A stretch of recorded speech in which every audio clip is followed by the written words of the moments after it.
The silence was the worst part, a profound and absolute stillness that had swallowed the universe. It was a quiet that felt heavier than steel, pressing in on the hull of the Stellivore and seeping through the decks until it filled every corner of every life left aboard. For 3 weeks, they had drifted in the shadow of a collapsed star, a gravitational ghost whose light had died eons ago, leaving only a knot of impossible gravity to warp the void around it. They were a mote of dust hiding behind a tombstone, running on minimal power. The ship's great heart, its fusion core beaten down to a faint, febrile pulse. Dr. Eris Thorne felt that quiet in her bones, a deep, resonant dread that had become as much a part of her as the blood in her veins. She found her only solace here, in the ship's arboretum, a cathedral of glass and steel where the last green things in human existence grew in defiance of the all-consuming dark. Rows of nutrient beds glowed with a soft, chemical luminescence, casting long, dancing shadows from fronds of genetically spliced ferns and the delicate, bell-shaped flowers of lunar orchids. The air was thick with the scent of damp earth and chlorophyll, a manufactured memory of a world she wasn't sure still existed. Here, with her hands buried in synthetic soil, tending to a strain of bioluminescent moss, she could almost forget the truth. She could almost pretend they were not the last. The Stellivore was not a warship. It was a harvester, a colossal, lumbering beast of a vessel designed for the patient work of gathering helium-3 from the atmospheres of gas giants and sifting precious isotopes from interstellar dust clouds. Its hull was thick, built to withstand the crushing pressures of a Jovian storm and the slow abrasion of nebulae, but it was not armored for battle. Its crew were miners, engineers and scientists, prospectors and dreamers, not soldiers. They had been part of the third expansion flotilla, a grand exodus of nearly 200 ships pushing out toward the Kepler verge, a promise of new worlds and new beginnings. Then they had met the choir. There had been no declaration of war, no opening salvo of plasma or torpedoes. There was only the song. It had rippled through the flotilla on a carrier wave that bypassed every known shield, a dissonant, mesmerizing cascade of tones that spoke not to their comms, but directly to the mind. It offered unity, an end to the solitude of individual consciousness, a chance to join a symphony of a billion voices singing as one. And then, one by one, the ships had gone silent. Their lights had flickered from the crisp white of human technology to a sickly, shifting violet. Their engines had died, only to reignite with a soundless, gravitational pulse that was utterly alien. The flotilla hadn't been destroyed. It had been converted, its crews absorbed, their minds becoming new notes in the choir's galactic anthem.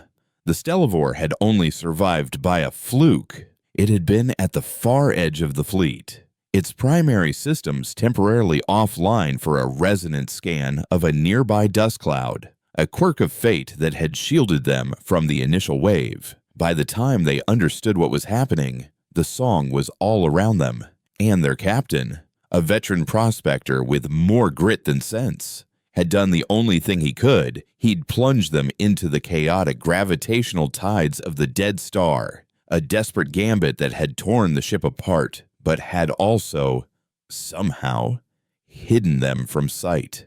He and a third of the crew had died in the maneuver, leaving the 200 survivors to drift in the wreckage of their hopes, listening to the silence. A chime, soft and apologetic, broke the arboretum's tranquility. Eris pulled her hands from the soil, wiping them on her gray jumpsuit as she straightened up. The moss on her fingertips pulsed with a faint blue light. "Thorn," she answered, her voice a little rough from disuse. The face that appeared on the holographic projector embedded in the glass wall was gaunt, framed by a mess of black hair and haunted by dark, sleepless eyes. Kalen Reese, former head of ship security, now the Stellivor's reluctant commander. He had the sharp, predatory stillness of a man who had spent his life waiting for violence, but the weight of command had stooped his shoulders, aging him a decade in 3 weeks. "We picked up a signal," he said, his voice a low gravel that seemed to fight the oppressive quiet. "Human, old Terran emergency beacon, civilian band, it's weak," looping the same distress call. Eris felt a cold knot tighten in her stomach, a feeling that had nothing to do with hope. She walked closer to the projector, her reflection a ghostly silhouette against Kalen's weary face. "Where?" she asked. "About 4 light hours away, nestled in the asteroid cluster on the far side of this gravity well. It's faint, but it's there. A freighter, maybe. The signature is too degraded to be sure." He paused, and Eris could see the war playing out behind his eyes, the trained soldier's suspicion fighting against the desperate man's hope. Hope was the more dangerous of the two. "I'm taking us in for a closer look." The words landed like stones in the quiet garden. "No," Eris said, the single word sharp, uncompromising. "Kalen, you can't be serious. We stay dark. We stay silent. That was the plan. It's the only reason we're still alive." He scowled, a flicker of the old, hard-edged security chief showing through. "The plan was to survive. If there are other ships, other people out there, we have a duty to find them. We can't just hide in this hole and wait to die." "It's a lure," she insisted, stepping away from the glowing flower beds and moving toward the Arboretum's exit, the projector tracking her movement. "Think about it. The choir doesn't hunt with weapons, it hunts with promises. It uses our own technology and our own voices against us. A civilian distress beacon is the perfect bait. It preys on exactly what you're feeling right now, the hope that we're not alone." She could see the conflict in his face, the raw, painful need to believe the signal was real. They had all lost people at the Cerulean Gate. Kalen had lost his entire former command, the crew of the security frigate Aegis, the first ship to go silent. He wanted to find survivors because he needed to believe that not everyone had been taken. "We'll approach with passive sensors only," he argued, his voice softening, pleading. "A slow burn, using the asteroids for cover. If anything feels wrong, we pull back. Eris, we're running out of fuel. The recyclers are already failing. We have to take risks, or we're just choosing a slower death." He was right about that. The Stellivore was dying around them, a slow, cold decay. But this felt like running head first into a furnace to escape the frost. There are risks. "And then there is suicide," she countered. "And there's one risk you're not considering." She stopped, her hand resting on the cool metal of the bulkhead, her gaze fixed on his. "If they find us, they find it." Kalen's expression hardened. He didn't need her to name it. The resonance cascade. It was the ship's deepest secret, a piece of experimental terraforming technology housed in the heavily shielded engineering core, a section of the ship under Eris's sole command. It wasn't a weapon. Its purpose was beautiful, in its own terrifying way. The cascade was designed to be deployed into the atmosphere of a barren, primordial world, where it would emit a complex, evolving series of resonant frequencies. These frequencies would target and break down simple molecular bonds, methane, ammonia, carbon dioxide on a planetary scale, kickstarting the long, slow process of creating a breathable atmosphere. It was a tool for creating life, for turning poison into potential. But Eris, who had led the team that built its core, knew what it could do if it was used for the opposite purpose. Against a complex, networked consciousness like the choir, a system built on quantum entanglement and psychic resonance, the cascade wouldn't just be a weapon, it would be an apocalypse. It wouldn't just kill, it would unravel. It would shred the very fabric of consciousness, friend and foe alike. And the resulting feedback loop, the echo, as her simulations called it, could potentially tear a hole in the substrate of space-time itself. It was a doomsday machine that humanity had built without even realizing it.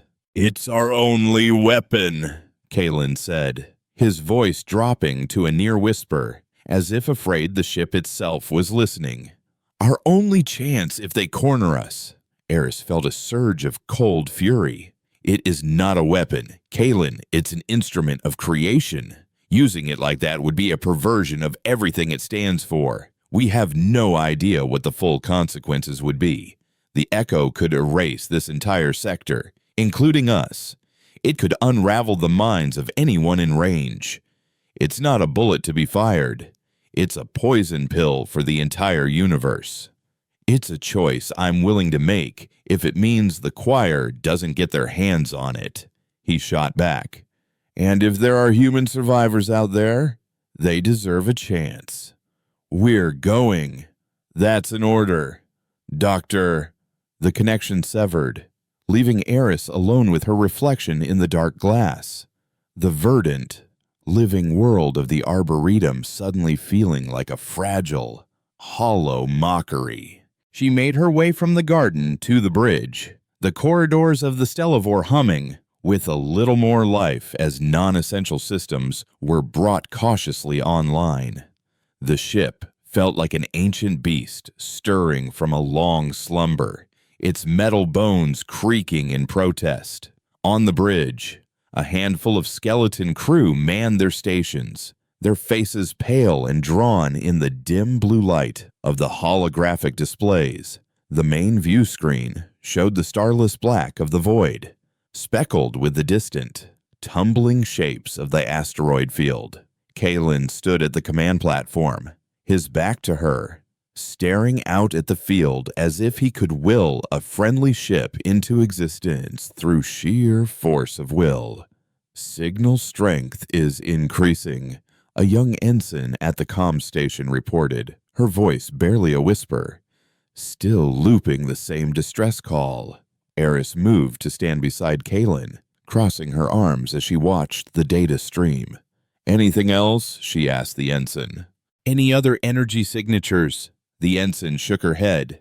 "Nothing. Just the beacon. It's clean.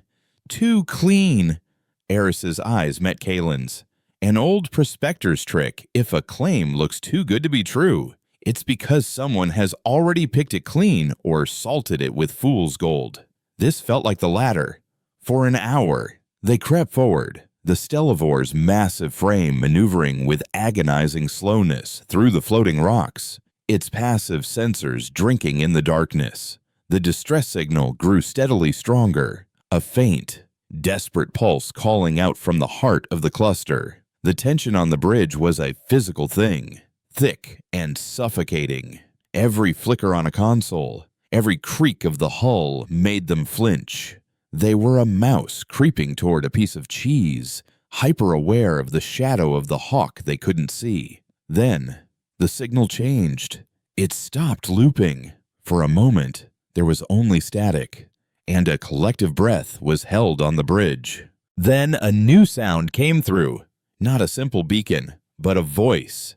It was cracked and weak, but unmistakably human. "Is Captain Eva Rostova of the freighter Odyssey. We were ambushed. Shields are down. Life support failing. We are not alone." A wave of murmurs swept through the bridge crew. The Odyssey. It was one of the ships from the flotilla. Kalen took a step forward, his knuckles white where he gripped the railing. "Eva," he whispered. He knew her, but Eris felt a new, more profound dread wash over her. It was too perfect.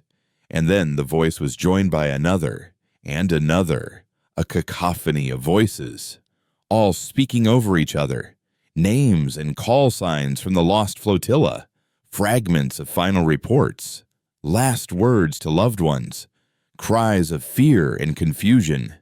It was the sound of 200 ships dying at once. "They're wearing their voices," Eris said, her own voice trembling with a mixture of horror and vindication. "They recorded the last moments of the flotilla. They're using it as a lure." The beautiful, hopeful signal had twisted into a grotesque puppet show, the choir dangling the ghosts of their dead in front of them. The cacophony of voices abruptly cut off, replaced once more by a chilling silence.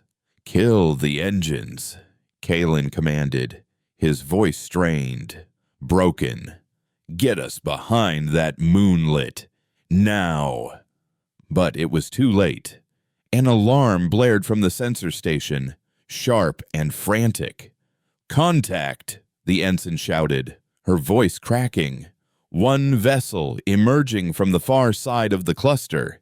It was hiding its energy signature behind the beacons. Oh gods!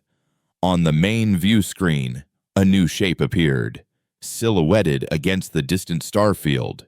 It was a human ship, a light and security frigate, its lines sleek and familiar. But its running lights were a sickening, pulsating violet, and its hull seemed to shift and writhe, the metal flowing like liquid mercury. A violet energy field, a color that now haunted all their nightmares, shimmered around it. It was the HFY, Kalen's old command. It wasn't hailing them. It wasn't firing. It simply moved to block their only escape route, a silent as shimmering predator. And then the song began. Not through the comms, but in their minds. It was quiet at first, a whisper of 1,000 stolen voices, the ghosts from the beacon, no longer screaming, but singing. It was a sound of sublime, terrifying peace, an invitation to lay down their burdens, to end their struggle, to let go of the pain of being alone and join the eternal, beautiful harmony, to join the choir.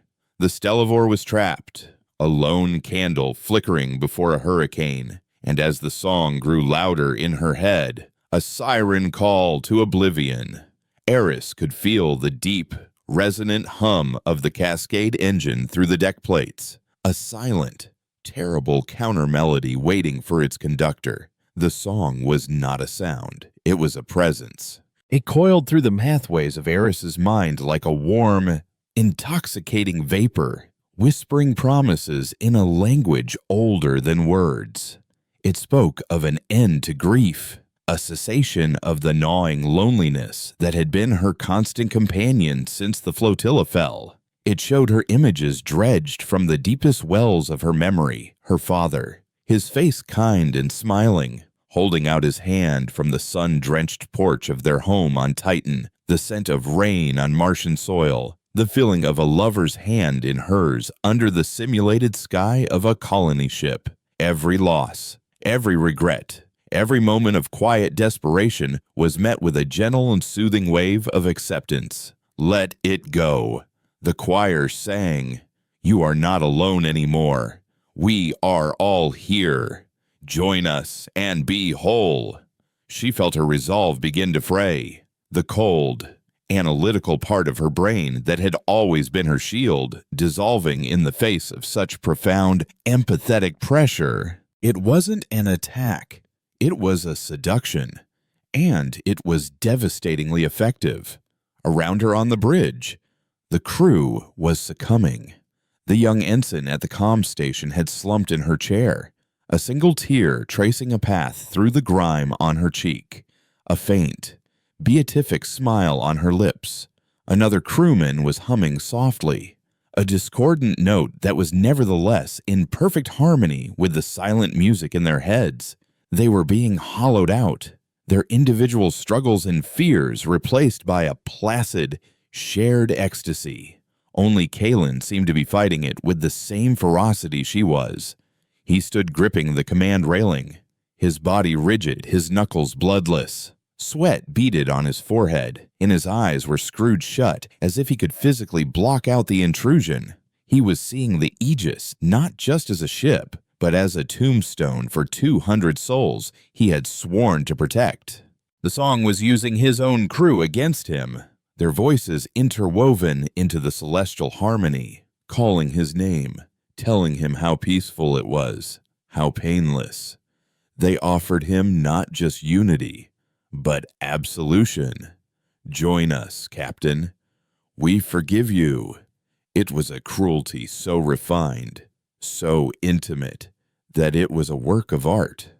No, Kalen growled, the word a physical blow against the psychic tide. His eyes snapped open, blazing with a fury that was pure, unadulterated pain. Reroute auxiliary power to the primary mining laser. Target their propulsion systems. Full intensity. The helmsman, a grizzled veteran named Corbin, shook his head as if trying to clear water from his ears. Sir, they're not hostile, he stammered, his gaze distant. They're just waiting for us. The song was telling them this was a homecoming, not a confrontation. That is an order, Corbin, Kalen roared, his voice cracking through the bridge like a physical shockwave. The sheer force of his command, backed by years of military authority, seemed to momentarily break the spell. Corbin flinched, his eyes clearing for a second, and his hands flew over the controls. Eris watched in grim silence as the Stellivor's main industrial tool was brought to bear, a massive focusing lens, designed to sublimate asteroids into plasma, shimmered at the ship's fore, with a low thrum that vibrated through the deck, a lance of pure, incandescent energy, wider than the bridge itself, shot through the void. It was a weapon of brute force, powerful but clumsy. The Aegis didn't even seem to register it as a threat. The violet shield around the frigate simply absorbed it. The beam of light, powerful enough to turn a mountain of iron and rock into gas, splashed against the shimmering field and vanished without a ripple, its energy consumed and repurposed. The violet glow of the enemy ship seemed to pulse a little brighter, a little stronger, as if they had just fed it. It's useless, Eris said, her voice flat. That shield isn't a conventional energy field. It's a resonance buffer. It harmonizes with any energy directed at it and nullifies it. You're just making it stronger. The song in her head swelled, a chorus of disappointment. Why do you struggle? Why do you cling to your little broken pieces when we offer you perfection? Kalen slammed his fist on the railing. Point defense cannons, then fire everything we have. He was reverting to his training, to the simple, brutal calculus of a soldier. If one weapon doesn't work, use them all. But Eris knew it was a futile gesture. They were trying to fight a ghost with rocks. As the ship's smaller, automated turrets spat a frantic, desperate volley of kinetic slugs at the Aegis, Eris turned away from the hopeless battle on the view screen and forced her mind into the cold, clear space of logic. She couldn't block the song, but she could analyze it. She let a part of her mind drift with the current, tracing its structure, its frequency. It wasn't a single wave. It was a billion interwoven threads, a tapestry of consciousness. But like any signal, it had to have a carrier, a substrate it traveled upon. And if it had a carrier, it could be jammed. A terrible, brilliant idea began to form in her mind, a solution that made her feel sick to her stomach. She ran to the engineering console at the back of the bridge, her fingers flying across the holographic interface and pulling up schematics of the cascade. Kalen, she called out, her voice tight with urgency. Stop firing. You're wasting the last of our energy reserves. I have an idea." He turned to her, his face a mask of desperation as the kinetic slugs ricocheted harmlessly off the violet shield. "What?" "We can't fight the ship," she explained, her mind racing as she mapped out the necessary power conduits and system overrides. "We have to fight the song. I can repurpose the Cascade's emitter array. I can't generate the full cascade from here, but I can tune the primary focusing crystal to emit a counter-resonance, a wave of pure, chaotic psychic static. It won't be pleasant, but it should be enough to drown out their signal, to jam it." Kalen stared at her, the implication dawning on his face. He was asking her to touch the doomsday machine, to turn her instrument of creation into a weapon, even in a small way. It was the line she had sworn she would never cross. "You said using it was too dangerous," he said, his voice low.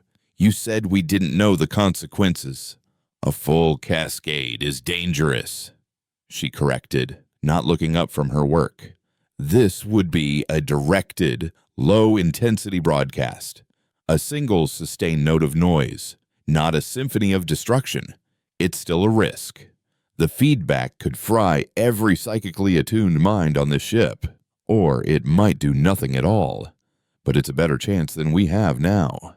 She could feel the crew's resistance failing. Corbin was slumped over the helm, his hands limp. The comms ensign was now openly weeping with joy. They had minutes, maybe seconds, before the entire bridge crew was lost to the song's embrace. Kalen looked from the serene, smiling faces of his crew to Eris's frantic work, and his choice was made. "Do it," he commanded, his voice filled with a grim resolve. "Whatever it takes, do it now." The authorization codes were a blur under her fingers. She bypassed safety protocol after safety protocol, each digital signature and oath broken. She could feel the cascade stirring in the heart of the ship, a sleeping god roused by a foolish prayer. The main power conduits, long dormant, hummed to life, diverting the last dregs of the fusion core's energy from weapons and life support into the engineering section. The lights on the bridge dimmed, flickering as the ship shunted its lifeblood into Eris's desperate gambit. "It's ready," she announced, her hand hovering over the final activation key. "But once I do this, they'll know we're more than just a stray harvester. They'll feel this. They'll know we have something special. They already know we're here," Kalen countered, his gaze fixed on the violet glow of the Aegis. "Let's give them something to remember us by." Eris took a deep breath and activated the sequence. There was no sound, no explosion, no flash of light. There was only a sudden, violent shriek in the center of her mind. If the choir's song was a symphony, this was the sound of every instrument being smashed at once, a tidal wave of pure, unstructured psychic chaos. It was the sound of a migraine made manifest, of nails on a chalkboard scraped across the surface of her soul. Pain erupted behind her eyes, sharp and blinding, and she cried out, stumbling back from the console. All around the bridge, the spell was broken. The comms ensign gasped, her blissful smile replaced by a look of confusion and horror. Corbin jerked upright at the helm, shaking his head and blinking as if waking from a long, strange dream. Every crew member was clutching their head, groaning in agony. But they were awake. They were themselves. The beautiful, seductive song of the choir was gone, utterly drowned out by the shriek of Eris's psychic static. "It worked," Kalen grunted, pushing himself off the railing, his face pale but his eyes clear and sharp once more. Report status. He was a commander again. The fog of despair lifted, but as Eris looked at the main view screen, a new, colder dread replaced her fleeting sense of victory. The Aegis had reacted. The passive, patient posture was gone. The liquid mercury hull seemed to ripple with agitation, and the violet shield flared with an aggressive intensity. All along its sleek frame, weapon ports slid open, revealing the dark, menacing muzzles of plasma cannons and missile tubes. The lure had failed. The song had been silenced. Now, the choir would resort to simple, brutal annihilation. And then, Eris saw it. On the engineering console's sensor display, the counter-resonance hadn't just jammed the local signal. It had broadcast outward, a ripple of unique, complex energy that was as good as a flare in the darkness of space. It was a signature, as unique as a fingerprint. It was the signature of the Cascade, and far beyond the Aegis, at the very edge of the sensor range, new contacts were appearing. Not one, but 3 more violet signatures, dropping out of faster-than-light travel. Their vectors locked directly on the Stellivore. They hadn't just gotten the choir's attention. They had just told the entire collective that humanity's last, greatest, and most terrible secret was here, adrift and cornered in the shadow of a dead star. They had gone from being prey to being the prize. The response from the choir was not a declaration of war. It was a statement of physics. The 4 violet ships, moving with a synchronized, fluid grace that was both beautiful and terrifying, opened fire as one. There were no thunderous explosions, no cinematic blooms of fire in the vacuum. Instead, surgical lances of gravimetric force and streams of shimmering plasma washed over the Stellivore, and the old harvester screamed. The impacts were not concussive booms, but deep, resonant groans that traveled through the ship's very bones, the sound of a mountain being torn apart from the inside. On the bridge, the world became a cacophony of shrieking alarms and the sickening crunch of buckling metal. The lights flickered and died, plunging them into a terrifying darkness, broken only by the crimson glow of emergency alerts and the pulsing violet light of their executioners, cast in stark relief through the main view screen. "Shields are gone," Corbin yelled from the helm, his voice tight with strain as he wrestled with the controls, as trying to keep the ship's nose behind a massive, tumbling asteroid.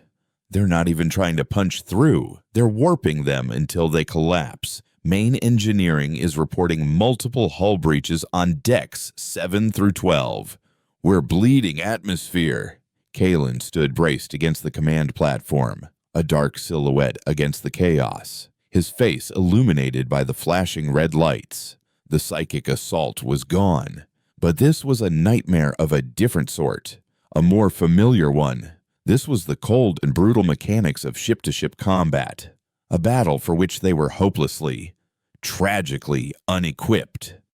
"Divert all available power to the aft particle thrusters," he commanded, his voice a raw nerve of authority that cut through the panic.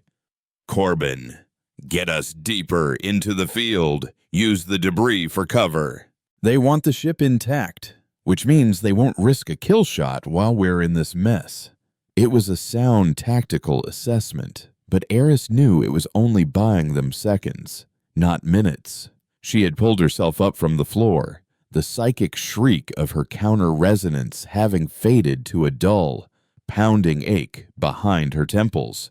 Her eyes were fixed on the tactical display, where the 4 enemy ships were moving in a perfect pincer formation, systematically herding the crippled Stellivore away from the dead star's gravity well and into open space. They weren't just attacking, they were dissecting.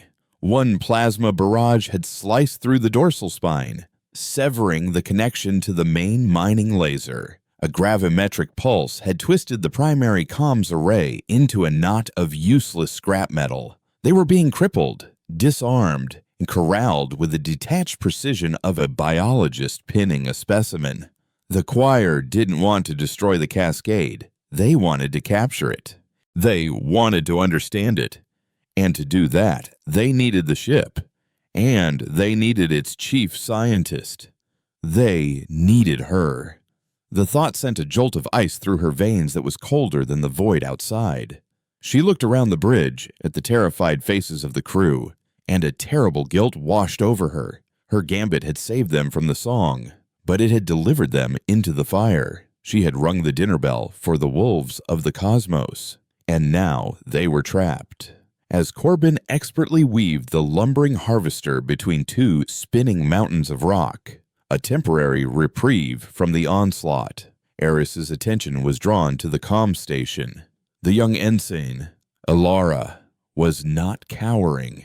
She sat bolt upright in her chair, her hands gripping her console, but her eyes were unfocused, staring at something far beyond the metal walls of the bridge. Her head was tilted slightly, as if listening to a distant radio signal. "They're not angry," she whispered, her voice a strange, airy monotone that sent a chill down Eris's spine. "They're curious. The noise. It surprised them. It's the first new thing they've heard in 1,000 years." Eris moved to her side, placing a hand on her shoulder. The ensign didn't flinch, didn't even seem to notice. "Elara, what are you hearing?" The young woman turned her head slowly, and her eyes, when HFY met Eris's, seemed ancient, filled with a borrowed, alien wisdom. "The symphony has a missing chord," she said, her voice barely audible over the hum of failing systems. They thought it was complete, but the noise showed them a new sound is possible. They want to add it to the song. They want to add you. Before Eris could process the terrifying implication, the ship was hammered again, this time from above. A plasma stream carved a molten trench across the observation deck, and the emergency bulkhead slammed shut with a final, deafening clang. "Half thrusters are offline," Corbin shouted, his console erupting in a shower of sparks. "We've lost maneuverability. We're dead in the water." The Aegis and its 3 new sister ships emerged from the asteroid field, their violet lights washing the bridge in a funereal glow. They moved into a stationary, diamond formation around the Stellivore, their work of disabling the ship apparently complete. They simply floated there, silent and patient, their weapon ports still open, an unspoken promise of overwhelming force. "They're preparing to board," Kalen said, his voice grim. He unholstered his sidearm, the click of the safety disengaging echoing loud in the sudden quiet. "All hands, prepare for boarders. We make them pay for every inch." The crew began to move, their initial panic replaced by a grim, fatalistic resolve. They were miners and engineers, not Marines, but they were not going to surrender their minds without a fight. But Eris knew a fight was suicide. They would be slaughtered. Her gaze drifted from the enemy ships on the screen to a different display, one showing a navigational chart of the local system. It was dominated by the dead star. The black hole at its center, a point of absolute nothingness, surrounded by a swirling, incandescent halo of its accretion disk, the superheated ring of gas and matter being slowly devoured by the singularity. It was a place of finality, of cosmic destruction, a gravitational furnace from which not even light could escape. It was also a place of immense, almost infinite energy.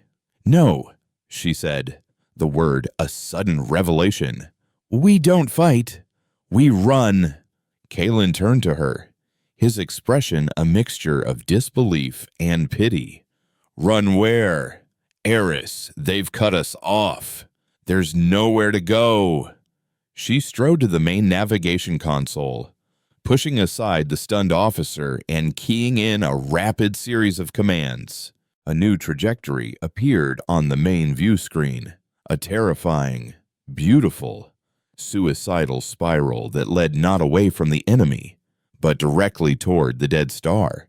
"We can't outrun them in open space," she explained, her voice gaining strength and conviction with every word. But they are still bound by the same laws of physics we are. Their ships have mass. Their engines produce thrust. And right there, she pointed to the glowing accretion disk, is the biggest engine in this system. The bridge crew stared at the proposed course, a silent horror dawning on their faces. She was plotting a course that would take them into the outer edge of the accretion disk. "We'll use the black hole's gravity as a slingshot," she said, the insane logic of it flowing out of her. "If we can survive the tidal forces and the radiation for even a few seconds, the gravitational acceleration will be immense. We can use it to fling ourselves out of the system at a velocity they can't possibly match. It will give us the head start we need to make a jump." Corbin, the helmsman, just shook his head. "Doctor, with all due respect, that's not a maneuver. It's a death sentence. The tidal forces will tear the hull apart before we're even halfway there. The radiation will cook us alive. The ship wasn't built for that." The Harvester hull was designed to withstand the atmospheric pressures of a gas giant, Eris countered, her mind alight with calculations. "It's stronger than you think. If we divert the last of our power to the structural integrity field and the particle shields, we might just hold together long enough." Kalen looked from the terrifying course projection to the 4 violet ships that were beginning to move closer, small specks detaching from their hulls boarding parties. "What are the odds?" he asked, his voice quiet, cutting through the debate. Eris met his gaze, and for the first time, she didn't offer him the cold, hard certainty of science. She offered him the truth. "Less than 10%, she said honestly. "But the odds of surviving a boarding action are 0. A heavy silence fell over the bridge. Kalen looked at the faces of his crew, at their fear and their exhaustion. He looked at the approaching boarding craft. Then he looked back at the swirling, incandescent promise of oblivion on the view screen. He was a soldier, and he had been trained to fight to the last man. But he was also a commander, and his duty was not to a glorious death, but to the survival of his people. He holstered his sidearm. "Corbin," he said, his voice ringing with a final, unshakable authority. "You heard the doctor. Take us in." As the helmsman's trembling hands guided the crippled Stellivore into a slow, deliberate turn toward the black hole, the 4 choir ships paused their advance, their boarding parties holding formation, as if confused by the prey's sudden lunge toward the predator. For a moment, it seemed they would let them go, let them commit suicide. But then, as one, their engines flared, and they began to pursue. Their intention clear.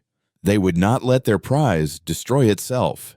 The race to oblivion had begun. The dead star's halo was no longer a distant, astronomical curiosity. It was a wall of incandescent fury that filled the entire view screen, a swirling, chaotic river of superheated gas and shattered stars. It burned with a light so fierce it felt malevolent, a silent, cosmic roar that promised annihilation. The Stellivore plunged toward it, a moth drawn to a galactic flame, and with every passing second, the ship's agony grew more profound. The groans of stressed metal were no longer intermittent. They were a constant, rising shriek that echoed through the decks, the sound of the ship's skeleton being slowly pulled apart by the invisible hands of gravity. On the bridge, every console was a cascade of red alerts. The automated system's voice, a calm, female tone, had become their chorus of doom, methodically listing their imminent demise. Warning tidal stress approaching catastrophic limits. Warning hull temperature exceeding operational parameters. Warning gravimetric shear detected in aft engineering. Structural integrity field is fluctuating at 80%. Ares called out, her knuckles white where she gripped her console. Her initial, calculated calm had been stripped away. leaving behind the raw, terrified scientist who is watching her theoretical model play out in the most brutal reality imaginable. The gravimetric tides are stronger than the simulations predicted. The ship is being stretched. She could feel it, a bone-deep, shearing force that seemed to pull at her very atoms, making her feel both taller and thinner, a horrifying physical manifestation of the space-time warping around them. "Hold your stations." Kalen's voice was the only constant, a bedrock of command in the swirling chaos. He stood planted in the center of the bridge, his feet wide, his body moving with the violent shudders of the ship, a human gyroscope trying to will them through the storm. "Corbin, talk to me. Can you hold this trajectory?" The helmsman's face was slick with sweat, his eyes fixed on the navigational display where their planned route was a razor-thin green line through a sea of lethal red. "Looking. Sir, I'm wrestling a ghost in a hurricane," he shot back, his hands a blur on the controls. "The ship wants to tear itself in half, and the autopilot is screaming at me. But the line is holding. For now." The 4 choir ships were still in pursuit, their sleek, violet forms now visible even through the glare of the accretion disk. They were no longer firing precisely aimed shots. They were throwing everything they had, desperate to disable the Stellivore before it reached the point of no return. Streams of plasma, warped and bent by the intense gravity, twisted through the void like fiery serpents. One struck the ship's port side, and half the bridge was plunged into darkness as a power conduit blew, showering the deck with harmless but terrifying sparks. The ship listed violently, its death shriek rising in pitch. Eris watched the energy readings on her console plummet. Particle shields down to 30%. That last hit breached the outer hull on deck 50. "They're getting closer." It was then that Ensign Alara began to speak. She hadn't moved from her station, but her head was now thrown back, her eyes closed, her body trembling. The words that came from her lips were not hers, they were a chorus, a multitude of voices speaking as one, a dispassionate, analytical whisper that was infinitely more terrifying than a scream. "The vessel's structural limits are being exceeded. Their probability of survival is 6.7%, and yet they persist. The anomaly is illogical." Kalen shot a look at Eris, his eyes wide. "What is that? Is she channeling them?" "I think so," Eris breathed, a cold dread seeping into her. "My counter-resonance broke their control, but it might have opened a channel.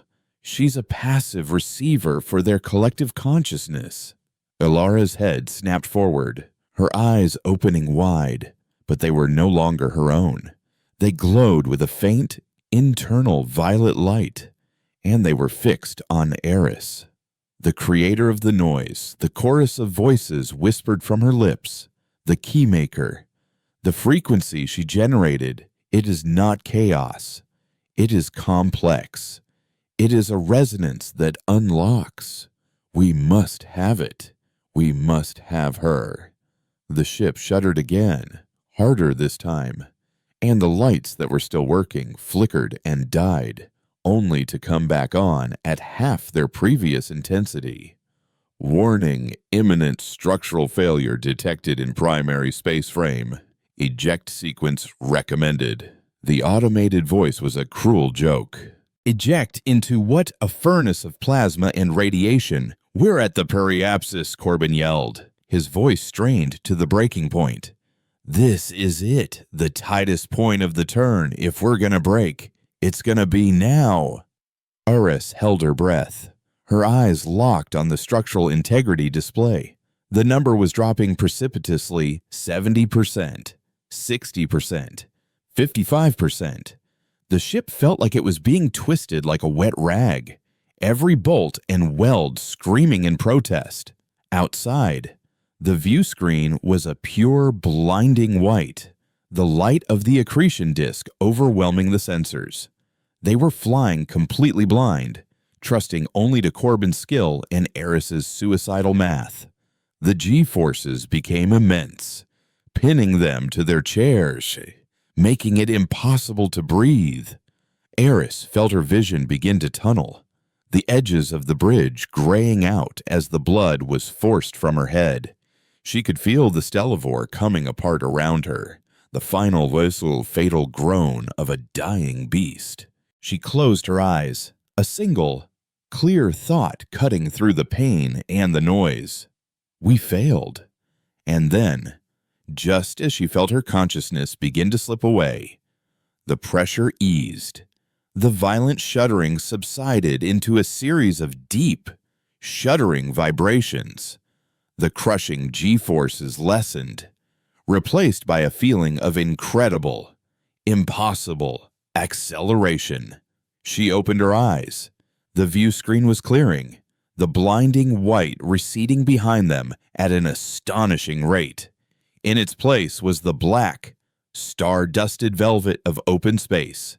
And far, far behind them, shrinking with every second, were the 4 violet ships of the choir, trapped in the outer edge of the gravity well, unable to match their trajectory.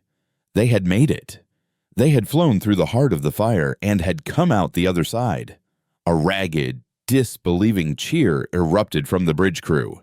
Corbin slumped over his console, his body trembling with adrenaline and exhaustion. Kalen let out a long, shuddering breath, his hand gripping the railing so tightly his arm shook. They were alive. They had survived. "Report," Kalen commanded, his voice hoarse but steady. "Damage assessment. Where are we? Where are we going?" The navigator, his face pale, managed to pull up a chart. "Velocity is off the scale, sir. We're moving faster than any human ship has ever moved on sublight thrusters. The slingshot worked. Course is, well, there is no course. We're just going." Eris pushed herself from her chair, her legs unsteady, and moved toward the engineering console. The relief was a heady, intoxicating thing. But she was a scientist first. She needed to know the cost. Her fingers moved over the diagnostics, and the euphoria on the bridge died as quickly as it had been born. Every system on the board was a bloody red or a critical orange. "The ship is a wreck," she said, her voice hollow, devoid of triumph. "The fusion core is stable, but the injectors are damaged. We've got maybe 12 hours of power left before it goes critical. The space frame is compromised in dozens of places. We're holding together with little more than the structural integrity field, which is running on borrowed time." She paused, her eyes tracing the flow of energy from the core, and her blood ran cold. The power conduits leading to the engineering section, the ones she had used to power her counter-resonance, were shattered. The emergency safeties had kicked in, but the feedback loop from the gravimetric shear had been too strong. She looked at Kalen, the fleeting moment of victory turning to ash in her mouth. "Commander," she said, her voice barely a whisper, her words falling like lead weights into the sudden, shocked silence of the bridge. "The cascade. The primary containment field was damaged in the slingshot. It's collapsing. We have less than an hour before it breaches." The silence on the bridge that followed Eris's announcement was more profound and terrible than the vacuum of space. The fleeting euphoria of their impossible escape curdled into stark, cold dread. For a few perfect, crystalline moments, they had been survivors. Now they were merely the custodians of an apocalypse. Their ship a ticking time bomb that would not just kill them, but would potentially erase this entire quadrant of the galaxy. The automated voice continued its litany of their demise, but no one heard it. They were listening to the countdown in their own heads. Kalen was the first to move. his training overriding the paralysis of shock. He crossed the bridge in 3 long strides, his face a mask of grim determination. "How do we stop it?" he demanded, his voice low and steady, a commander asking for options, not miracles. Eris looked up from the console, her eyes haunted. "We can't," she said, the words tasting like poison. "The containment is a quantum state. It's not a crack you can weld. It's a fundamental breakdown of the field. It starts to cascade. It can't be reversed. All I can do is try to initiate a controlled breach, focus the energy release in a single direction. But doing that requires a manual override, and the controls for that are inside the core chamber itself." Kalen's jaw tightened. "I'll go." It wasn't a question, it was a statement. But Eris shook her head, a sad, final smile touching her lips. "No, you won't. The system is keyed to my biometric and neural patterns. It's a fail-safe I designed myself. Only the Creator can unmake it. My responsibility." She turned and began to walk toward the bridge exit, her movements calm, deliberate. The stunned crew parted before her like she was a ghost. Kalen grabbed her arm, his grip gentle but firm. "Eris, no, there has to be another way. We can jettison the core and turn it into an untethered, tumbling doomsday weapon," she countered softly. "It would still breach, Kalen. It would just kill us from a slightly greater distance. This is the only way to have even a microscopic chance of containing the blast radius, of making sure the echo doesn't unravel everything. You need to get the ship as far away from here as you can. Use the last of the power. That's your job now. Save them." He looked into her eyes, searching for a hint of doubt, a flicker of fear he could use to argue her out of this. But he found only a serene, heartbreaking resolve. He had seen that look before, in the eyes of soldiers who had chosen to hold the line so others could retreat. He slowly released her arm. "Godspeed, Doctor," he whispered, the words feeling utterly inadequate. As Eris left the bridge, a new voice filled the quiet, airy and distant.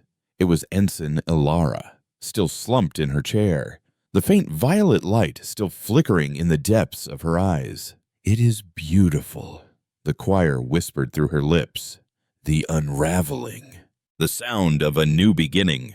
We are listening." Eris's journey to the engineering core was a descent into hell. The ship was dying around her. Entire corridors collapsed, bulkheads warped and groaning. She navigated by the crimson glow of emergency lighting and the raw, pulsing energy that was now visibly leaking from the heart of the ship, casting shimmering, rainbow-hued distortions in the air. The hum of the failing cascade was no longer a subtle vibration, it was a physical pressure, a sound that she felt in her teeth and in her bones. As she sealed the outer airlock to the engineering section, the comm unit in her helmet crackled to life. It was Kalen. "Eris, we're reading a massive energy buildup. The choir ships. They've stopped their pursuit. They've turned back toward the dead star." She paused, her hand on the inner door's release. "Why? What are they doing?" There was a moment of silence. Then Kalen's voice returned, laced with confusion. "They're arranging themselves around the accretion disk, like an audience." The image was so bizarre, so alien, it sent a fresh wave of chills down her spine. The comm crackled again, but this time it was Alara's voice, clear and distinct, yet overlaid with the soft, rustling whisper of a billion others. "We wish to hear the new song, Creator. We will not interfere. We will only listen." Eris stepped into the core chamber. The sight stole the breath from her lungs. The central containment sphere, normally a perfect mirrored orb of impossible physics, was fractured, cracks of pure, white gold energy, the raw stuff of creation, spider-webbed across its surface. The air was thick with the scent of ozone and the taste of static electricity. This was the nexus of the storm, the eye of the god she had built. She walked toward the manual override console at the base of the sphere, the energy waves washing over her, making the hair on her arm stand on end. She knew the radiation was lethal, that every second in this room was dissolving her on a cellular level. She had minutes at most. As she reached the console, she looked at the main monitor. It showed the breach was less than 5 minutes away, but it also showed her an option, a final, insane variable she hadn't considered. She could not stop the breach, but she could shape it. She could modulate the energy release, tune the chaotic explosion into a coherent, directed broadcast. It would be an act of unimaginable complexity, requiring her to manually guide the resonance as the containment failed, an act that would ensure the full force of the blast would be channeled through her own body. A comlink opened on her console. It was Kalen's face, pale and strained. "Eris, what's happening?" "We're reading a change in the energy signature." She looked at his face, the face of the reluctant commander, the broken soldier, the man who had, against all odds, saved them. "Kalen," she began, her voice surprisingly steady, "the choir isn't a hive mind. It's a chorus. They don't want to conquer. They want to harmonize. They just don't know any songs besides their own. They think individuality is a flaw, a dissonance that needs to be resolved into their perfect single note." She looked up at the fracturing sphere, at the beautiful, terrible light spilling from within. "I'm not going to try and contain the blast," she said, her fingers flying over the console, inputting the final sequence. "I'm going to give them what they want, a new song." Kalen's eyes widened in understanding and horror. "Eris, you can't. They wanted my noise," she interrupted, a real, genuine smile on her face now. "They're about to get my symphony." She placed her hands on 2 conductor pads on the console, and the system locked onto her neural patterns. The ship's remaining sensor data, its logs, its library, every fragment of human art, music, literature, and science began to flow through her, ready to be encoded into the heart of a dying star. "Tell them," she said, her voice starting to strain as the energy began to surge through her. "Tell them we were here, that we were complicated and messy, and we were so beautifully loud." She threw her head back as the containment sphere finally gave way. There was no sound, only light. On the bridge of the Stellivore, the view screen went white, but there was no impact, no shockwave. Instead, a wave of something washed over them. It was not the seductive whisper of the choir, nor the agonizing shriek of Eris's static. It was a feeling. It was the taste of salt on a sea breeze, the warmth of a child's hand, the complex bitterness of grief, the soaring joy of a perfectly played violin, the quiet satisfaction of a solved equation, the defiant roar of a last stand. It was a billion moments of human existence, of love and war, creation and loss, all woven into a single, overwhelming, and heartbreakingly beautiful chord that echoed in the silent chambers of their souls. Kalen fell to his knees, tears streaming down his face, not from sorrow, but from the sheer, unbearable weight of what he was feeling. The last he heard of Eris was a single, final thought that was not a word but a feeling, a message of peace and of letting go, a final perfect note that faded into silence. When the lights subsided, The ship was adrift, but intact. On the long-range sensors, the 4 violet signatures of the choir remained. They were not moving. They were not communicating. They were simply floating in the darkness, silent, as if in stunned reverence. The war was not over. Humanity was still a handful of souls on a broken ship at the edge of nowhere. But something had changed. A message had been sent. A lone, defiant voice had sung its song into the great, silent symphony. And for the first time in a millennium, the choir was listening.